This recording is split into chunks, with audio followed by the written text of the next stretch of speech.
చేశారు. మనం కొన్ని రోజులుగా మళ్ళీ స్వదేశీ మాట్లాడుకుంటున్నాం.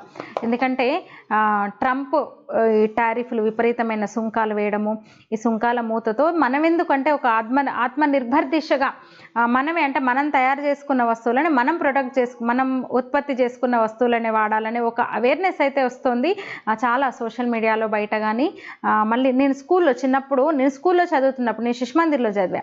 అప్పుడు మాకు ఒక పెద్ద లిస్ట్ ఇచ్చేవాళ్ళు అనమాట. అటు ఇటు స్వదేశీ ఇది, విదేశీ ఇది, ఈ టూత్పేస్ట్లో ఇది ఇక్కడ తయారవుతుంది, ఇది వాడండి, ఇది మాత్రం వద్దు, ఈ సోప్స్ ఉన్నాయి, ఇది మన దేశం వాళ్ళు మన దగ్గర తయారైన సోపు, ఇది వాడొద్దు, ఇలాంటి ఒక ప్రచారం అప్పుడు విపరీతంగా జరిగింది ఒక దశలో. అప్పుడు నేను చిన్నపిల్లని. అప్పుడు మరి ఆ స్థాయిలో ఒక ఏమంటారు అంత స్థాయిలో ఎందుకు అంత ఉధృతంగా జరిగింది నిజంగా నాకు గుర్తులేదు. కానీ ఇప్పుడు మళ్ళీ మొదలైంది అలాంటి ప్రచారాన్ని. ఇప్పుడు మళ్ళీ చూస్తున్నాను నేను.